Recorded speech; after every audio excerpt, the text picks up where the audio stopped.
Hi friends, welcome to Online Updates. இந்த வீடியோவில் நாம் ஒரு முக்கியமான இன்ஃபர்மேஷன் பற்றி பார்க்கலாம். தமிழக அரசின் உழவர் பாதுகாப்பு திட்டத்தின் கீழ் என்னென்ன நலத்திட்ட உதவிகள் வழங்குறாங்க மற்றும் எவ்வளவு உதவித்தொகை வழங்குறாங்க என்பதை பற்றி இந்த வீடியோவில் பார்க்கலாம். இந்த உழவர் பாதுகாப்பு அட்டையை அப்ளை பண்ணுறதுக்கான ஃபுல் வீடியோ வேணும்னா லைக் பண்ணிட்டு கமெண்ட்ல மென்ஷன் பண்ணுங்க. அதை பற்றி நெக்ஸ்ட் வீடியோவில் டீட்டெயிலாக அப்டேட் பண்ணுறேன். இந்த வீடியோ பிடிச்சிருந்தா லைக் அண்ட் சப்ஸ்கிரைப் பண்ணிக்கோங்க. வாங்க இப்போ வீடியோக்குள்ளே போகலாம். நான் ஃபர்ஸ்ட்டு இந்த வெப்சைட்டை ஓப்பன் பண்ணிக்கிறேன்.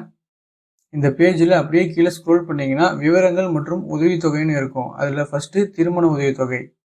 பெண்களுக்கு 10,000 ரூபாயும் ஆண்களுக்கு 8,000 ரூபாயும் திருமண உதவித்தொகையாக வழங்குறாங்க. நெக்ஸ்ட்டு முதியோர் ஓய்வூதியமாக மாதம் 1000 ரூபாய் வழங்குறாங்க. டிபி, HIV, கேன்சர் போன்ற நோய்களால் பாதிப்படைந்தவர்களுக்கும் 1000 ரூபாய் உதவித்தொகை வழங்குறாங்க. மேலும் அனாதையாக இருப்பவர்களுக்கு மாதம் 1000 ரூபாய் வழங்குறாங்க. நெக்ஸ்ட் பார்த்தீங்கன்னா விபத்து நிவாரணம். விபத்து காரணமாக மரணம், 2 கைகளையும் இழத்தல், 2 கால்களையும் இழத்தல், 1 கை மற்றும் 1 காலை இழத்தல், 2 கண்களிலும் பார்வை இழப்பு ஆகியோருக்கு 1 லட்சம் ரூபாய் உதவித்தொகையாக வழங்குறாங்க. அடுத்தது 1 கை அல்லது 1 காலை இழத்தல் மற்றும் பக்கவாதத்திற்கு 50,000 ரூபாயும் உதவித்தொகையாக வழங்குறாங்க. மேலும் வேறு ஏதாவது கடுமையான காயங்கள் ஏற்பட்டால் அதுக்கு 20,000 ரூபாய் உதவித்தொகையாக வழங்குறாங்க.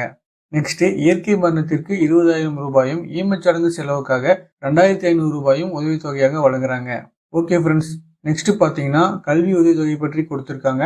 இதை பற்றி செப்பரேட்டான வீடியோ ஒன்று நெக்ஸ்ட் அப்டேட் பண்ணுறேன். அதில் ஸ்கூல் ஸ்டூடெண்ட்லேருந்து காலேஜ் ஸ்டூடெண்ட் வரைக்கும் பாய்ஸ் அண்ட் கேர்ள்ஸுக்கு எவ்வளவு ஸ்காலர்ஷிப் கிடைக்கும் மற்றும் ஹாஸ்டல் அண்டு டே ஸ்காலருக்கு எவ்வளவு ஸ்காலர்ஷிப் கிடைக்கும் என்பதை பற்றி டீட்டெயிலாக பார்க்கலாம்.